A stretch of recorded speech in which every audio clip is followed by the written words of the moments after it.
Good morning साथीहरू है। अहिले थिएर हामी अब निस्किन लागेको छौँ। यहाँको यो नजारा दृश्य हेर्न सक्नुहुन्छ। साथीले बाइक अन गरिसकेको छ। मेरो चाहिँ अलि यता छ स्कुटी, मैले गोठमा राखेको छु। अब यो यहाँ एकचोटिमा अन हुन्छ कि हुन्न भन्ने कुरो हो। यसको पानीले wow lovely great tyre Chiple है हेर्न सक्नुहुन्छ।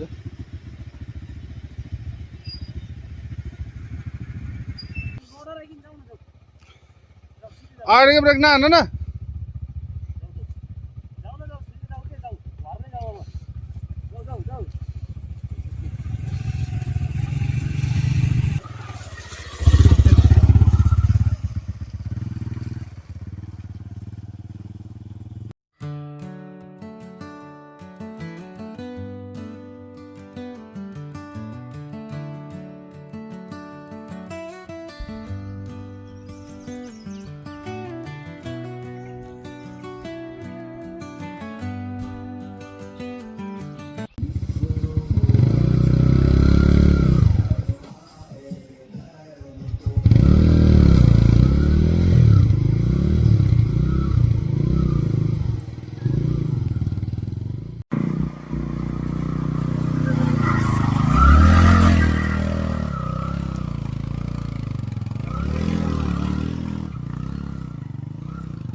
साथीहरू यस्तो डेन्जर बाटो चाहिँ हामीले लिएर आइसकेका छौँ।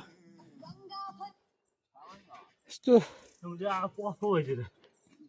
खतरनाक बाटो छ यार। अझै माथि जाने हो। यो चाहिँ टोटली अफ रोड छ है, टोटली अफ रोड छ यो बाटो चाहिँ। डेन्जर अफ रोड छ। कस्तो फिल भइरहेछ?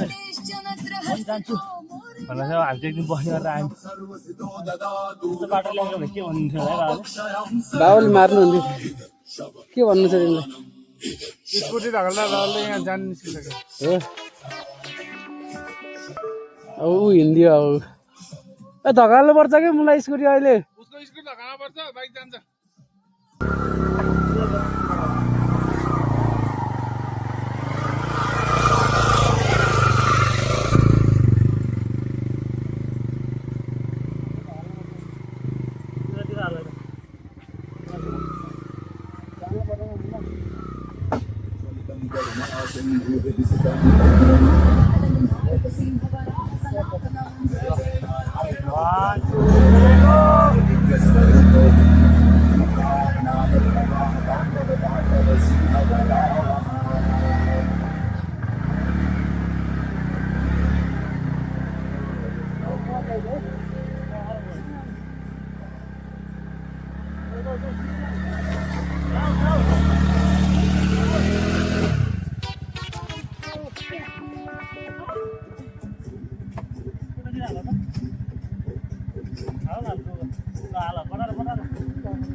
यस्तो बाटो जाँदैछौँ है।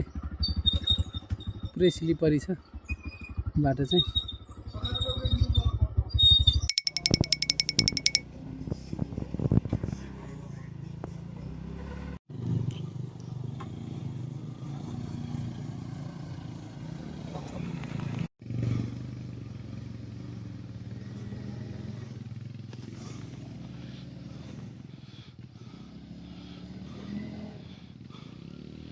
यता यता यो साइड।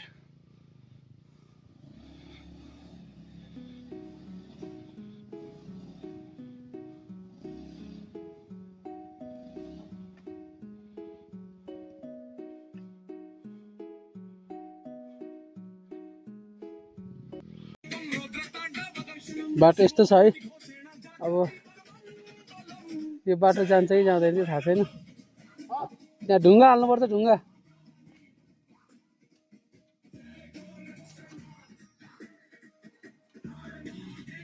अझ टाढा हो सुरज।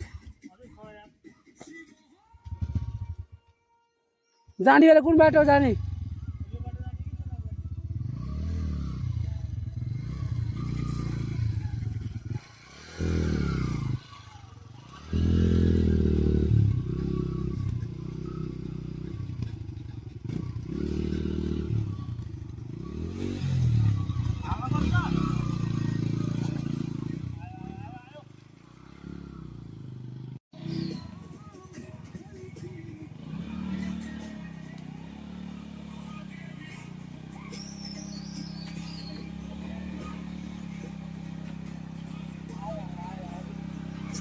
साथीहरू आयो फाइनली आयो है आयो जाउँ अब मैले चाहिँ मेरो बाइक यहीँ राख्दै माथिबाट पानी आउनु लाग्छ यो बाटो लास्ट डेन्जर भयो स्कुटी यहीँ छोडिदिएँ बाइक चाहिँ लिएर गयो साथीले अब यहाँबाट माथि जाँदैछौँ त्यसपछि हामी मन्दिर पुग्छौँ पानी पनि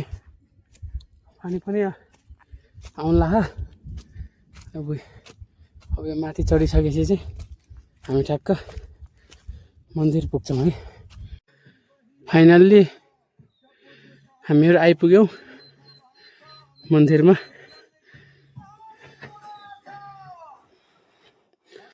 साथीहरू बाइकको अवस्था यस्तो छ है हेर्न सक्नुहुन्छ पुरै हिलाम्मै छ हामी लगभग एउटा डाँडामै आइपुगेका छौँ तल्लो फेदीबाट अनि गणेश कस्तो भयो एक्सपिरियन्स यस्तो मजा छ नि बाटो हेर्नु अफ रोड ट्राई गर्न छ भने आयो हुन्छ म स्कुटी लिएर त आएँ है स्कुटी त आयो अनि माथिसम्म आएन कुरा छुट्टै छ त्यो केही भएन त यति हो यति राम्रो छ हेर्न सक्नुहुन्छ हजुर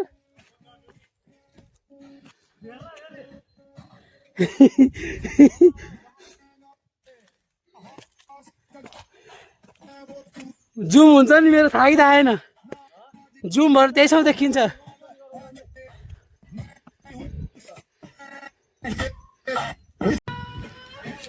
नुहाइरहेको छ के त्यसै पुरै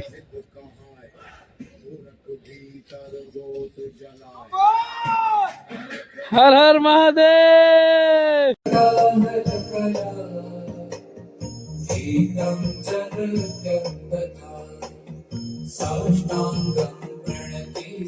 अब यहाँ पूजा गर्नको लागि सबै लुगाहरू खोलेर चोखो भइसक्यो हामी एकछिन पूजा गर्छौँ आजको दिन अलि चिसो छ पानी परिरहेछ त्यही पनि हामी चाहिँ अब यो केही पनि नलगाइकन यहाँ पूजा गरिसकेपछि मात्र लुगा लगाउने भन्ने हिसाबले केही पनि नलाइकन बसेको छ अब त्यसपछि पूजा गर्छौँ भित्र मन्दिर छ त्यसको इतिहास चाहिँ ठ्याक्कै भर्खरै मलाई चाहिँ थाहा भएन एकछिनमा अहिले सोधेर म हजुरहरूलाई भन्छु त्यसपछि यसको इतिहास हजुरहरूले पाउनुहुनेछ एकदम राम्रो रहेछ यो लुकेको ठाउँमा यति राम्रो मन्दिर छ यहाँभित्रको एनर्जी छुट्टै छ यहाँभित्रको शक्ति छुट्टै छ हजुर पनि आउन चाहनुहुन्छ भने गोर्खाको सिरानचोक हो गोर्खाको सिरानचोकमा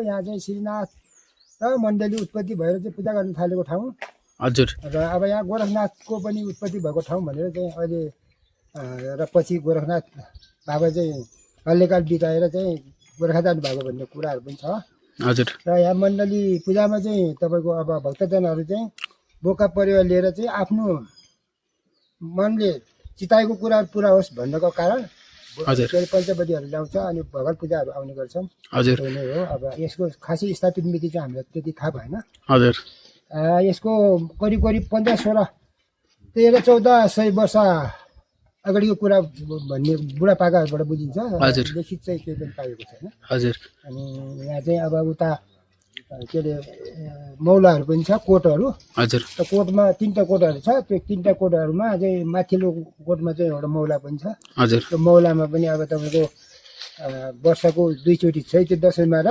हजुर ठुलो दसैँमा चाहिँ पण्डितद्वारा चाहिँ पूजापाठ गरिन्छ त्यहाँ ए हजुर जस्तै यहाँनिर भक्तजनहरूको चाहिँ कतिको भिड हुने गर्छ भक्तजनहरू चाहिँ अहिले चाहिँ निकै आउन थालेको छ अब यहाँ चाहिँ अब गुराँसहरू पनि फुलेको र अब यहाँको भक्तजनहरूले चाहिँ अलिकति चासो राखेको हुँदा धेरै धेरै ठाउँबाट पहिला चाहिँ यही एरियाको मान्छेहरू मात्रै आउने गर्थ्यो अहिले टाढा टाढाबाट पनि आउनु भएको छ जस्तै यहाँ आउने भक्तजनहरूलाई कोही त अब बेलुका हुनुहुन्छ होइन जस्तै उहाँहरूलाई बस्नको लागि पनि यहाँ मजाले रहेछ उहाँहरू आएर बसेर भोलिपल्ट बिहान पूजा गरेर जान पाउनुभयो पाइन्छ त्यो पनि व्यवस्थित छ अब यहाँ त्यसमा बसेर राति बसेर पूजापाठ भोलिपल्ट उठेर पूजापाठ गरेर जानुभयो भने पाइन्छ यहाँ ठाउँ।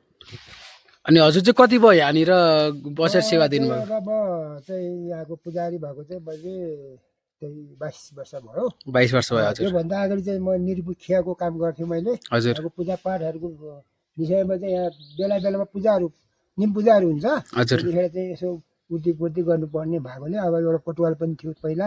हजुर। त्यो कोटवालद्वारा चाहिँ गाउँ गाउँमा चाहिँ पूजापाठ गर्नलाई यहाँ निम पूजा 2-3 पटक हुन्छ। हजुर। त्यसको लागि काम गरिरहेको थिएँ। पछि चाहिँ मेरो जन्तरे बुबा हुनुहुन्थ्यो। हजुर। 33 वर्ष कहिले उहाँ चाहिँ 33 वर्ष गर्नुभयो। त्यो पछि मैले बसेको।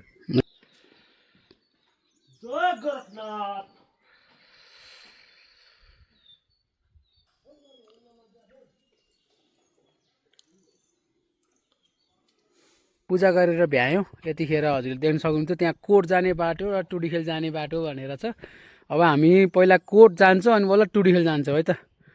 यहाँबाट गुराँसै गुराँस फल्या छ, हेर्न सक्नुहुन्छ। सबै यस्तो राम्रो भ्यू छ, यस्तो राम्रो भ्यू छ है।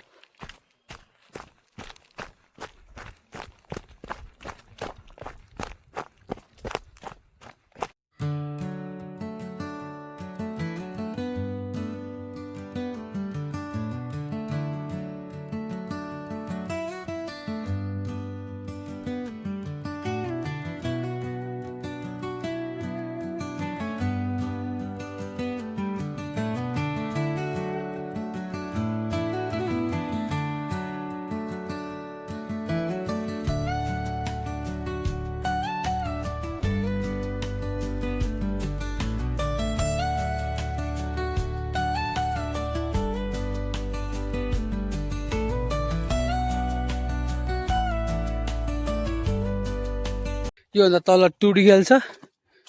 काठमाडौँको टुडीखेल चाहिँ होइन, यो गोर्खाको टुडीखेल हो। यो लभली भ्यूमा हामी छौँ अहिले यतिखेर।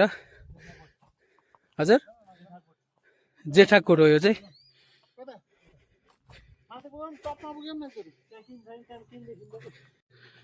हामीहरू यतिखेर जेठाकोटमा छौँ। जेठाकोटको उचाइ 1974 भनेपछि 1974 को उचाइ रहेको छ, हेर्न सक्नुहुन्छ। अब हामी यता जान्छौँ टुडीखेल। हामीहरू यतिखेर माइलाकोट आइसकेका छौँ। अघिको जेठाकोट हेर्नुभयो, अहिलेको यो माइलाकोट हो। माइलाकोटको उचाइ 1953 रहेको छ। हामीले यो 1953 फिट माथि छौँ। अब हामी यहाँबाट अझै अगाडि जान्छौँ, हेर्न सक्नुहुन्छ। त्यसपछि गएर यो माइलाकोट कटिसकेपछि अब हामी टुडीखेल पुगिन्छ कि पुगिन्न चाहिँ थाहा छैन, तर हामी भ्यू हेर्नको लागि मात्र भए पनि जाँदैछौँ। हामी भ्यू हेर्छौँ, एकछिन रमाउँछौँ भ्यूसँग। यो मेहनत बिहानको त्यो बाइक चलाएको पल सम्झिँदा त ओहो भन्ने लाग्थ्यो, तर अहिले यहाँ आइसकेपछि यो टाइममा एकदम रमाइलो फिल भइरहेको छ।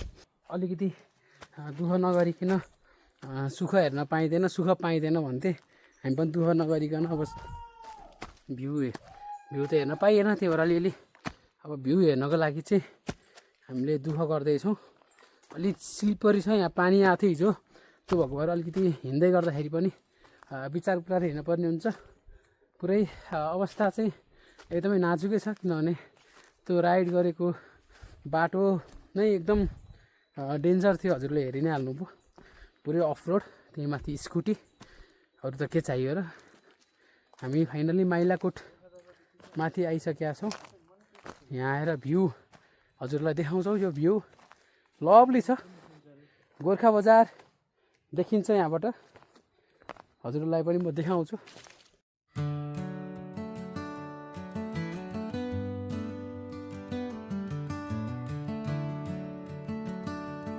साथीहरू, अब म चाहिँ मेरो यो अल्ट्राबाट मान्छेहरू चाहिँ के गरेर बसिखान्छ स्कुलमा, पढेखान कि पढेखान, के गरेर बसेका छन् भन्ने कुरो त हेर्नु होला। पुग्दैन त्यति एकदम टाढा नि त हेर्नु त। यहाँबाट यो भ्यू काल हर दुःख हर कष्ट हर दर